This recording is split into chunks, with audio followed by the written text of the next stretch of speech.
The second reading for this week is the first part of R.H. Tawney's The Acquisitive Society from 1920. Again, this is just a brief reading. It's part of a longer book, just like Saracen, and the, the book as a whole is a very good book and develops the idea very much. But I thought that what we're really looking at in this beginning part of the course are very broad ideas about the fundamental purpose of business, the fundamental nature of business. And I think Tawney does introduce the big idea here in the beginning of the book. The introductory, I think it pays to keep in mind that written in 1920, it almost sounds like he's talking about the Great Depression, but that hasn't happened yet. What he's talking about is the aftermath of World War One, and talking about it as a time of crisis, really. Maybe that's not all that important, except to note that it's clear that he believes that English society has reached a kind of a turning point and is experiencing a crisis, and that a lot of what he says in the beginning about the supposed um, um, the supposed disinterest of Englishmen for theory, for for thinking about ideas rather than practicalities, has to be put aside because things need to be rethought. It may be that we ourselves in America here in 2020 are living through a crisis in which we realize we need to rethink a lot of things about the way we organize society, about race relations, about the police, about the economy, about politics. I think that it's quite obvious that we're experiencing multiple crises in America. Well, it's not the first time, right? And one could argue that the one of the biggest crises we're going through is a crisis of economic inequality and poverty, and people becoming poor and people living harder lives, and the need to maybe, and this is something we should discuss, obviously, or that needs to be discussed, maybe the need for radical reconstruction of our economic and social life. That's certainly what Tawney was thinking in 1920. That changes need to be made, but before changes could be made, changes in people's thinking need to be made. And the thing that he's focusing on here is what he calls industry. Industry, capitalist, good old capitalist, profit-making industry. And one of the things that I think is quite true is that, as he says, writing in 1920, that when he's talking about productivity, that in the last 100 years or so, that there's been a greater increase in productivity, material production of material goods and services than there had been for 2,000 years or 1,500 years, he says, since the end of the fall of the Roman Empire. But that more productivity couldn't be the answer because the past 100 years have created more social strife, unhappiness, misery than probably ever.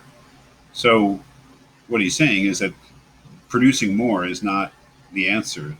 The answer has to come from a different way of conceiving of how we produce and why we produce. And that means to rethink, well, something very close to what Homer Saracen was getting at, the purpose of industry. In a grander sense than Homer Saracen's idea of the purpose of a particular business. What is the purpose of business in general? And I think industry is, what he means by business, or what business is what he means by industry. Making things. Well, he says here on page 3, in this sort of looking at principles, looking at basics, he says, yet all the time the principles upon which industry should be based are simple, however difficult it may be to apply them. And if they are overlooked, it is not because they are difficult, but because they are elementary. They are simple because industry is simple. And industry, when all is said, is, in its essence, nothing more mysterious than a body of men, of course that's old-fashioned, sexist people, associated in various degrees of competition and cooperation to win their living by providing the community with some service which it requires. That is the key. That is, that the very basis of industry is the idea of service.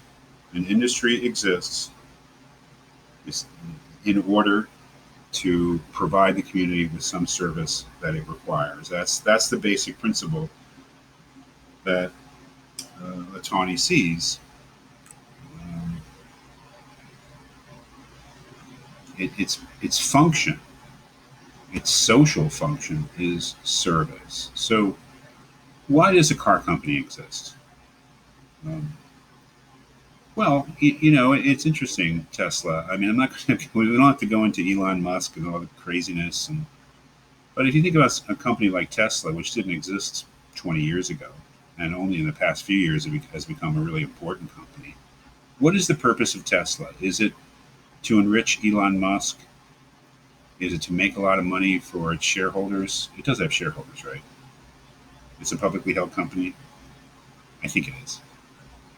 No, its function is to produce a better car. And guess what? It's doing it. And if you don't think it's better, talk to the people at Volkswagen who are biting their fingernails. No, I don't know enough about automotive, but you could say that Tesla is an interesting example because it's such a new company, and because it's with the electric car, it's so obviously a departure from the established way of doing things. The purpose of Tesla is not primarily to make money. I don't think Elon Musk needs any money. The purpose of Tesla is to change the world for the better. Now, it's not to say that Musk is a hero or, I'm not, but I think if that's true, I mean, I think there are probably a lot of people at Tesla who believe that if we can get rid of the internal combustion engine, we will be doing a service to the world and also just making a better car. I mean, as far as I know, electric cars, have motors rather than engines, internal combustion engines, or just better cars. They're, I mean, either they are or they will be. They take less service. They're cheaper to operate. Now, I'm not sure. I'm quite sure, but it's just an example. So he is saying here that if we go back to first principles, like Saracen, he's saying the first principle of business is not profit. The first principle of business is that it does something for the community. It does something for people. It serves some need. It performs some service that the community wants or requires. There's a really good definition here. I know it's at the bottom of page 3. Rights and functions. The purpose of industry is obvious.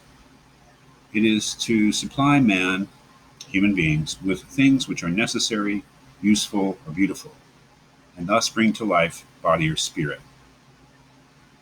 Right. So that's the purpose of business. And so it is a social purpose. Unlike the outlook of, let's say, Milton Friedman, where the purpose of business is whatever the owners want it to be. And if they want it to be a strictly profit-making, profit-maximizing enterprise, then they have every right to do it. Well, maybe people like Saracen and Tawney wouldn't fundamentally disagree that they have a right to do it, but they're misunderstanding what they're doing, I think they would say. Personal profit is a side effect of business. It's something that happens along the way if the business is successful. Plenty of people are making money from Tesla, but I don't think the purpose of Tesla is to make money. The purpose of Tesla is to make a affordable electric car that is actually functional, and they're succeeding. It's pretty amazing. So I think that's very much I mean, that's how I would interpret in Tawney's terms. Yes, profit, making money is a side effect of pursuing the main course of the business, which is doing whatever it is specifically. again, making a shoe, cleaning a house, picking up garbage, making an electric car, whatever it is that serves the needs of the community. Tawney thought that this was a simple idea, but put into practice was revolutionary because he's not just putting this out here as a philosophy of business, he's putting this out here as a social philosophy and a political philosophy. That is, for him, it's a much bigger agenda, I suppose, than somebody like Saracen, because he sees business is so important and is so, uh, the idea that business should have a social function is so important that businesses should ultimately not be autonomous. They should be controlled by the people. Now, that we're going pretty far into what is essentially socialism.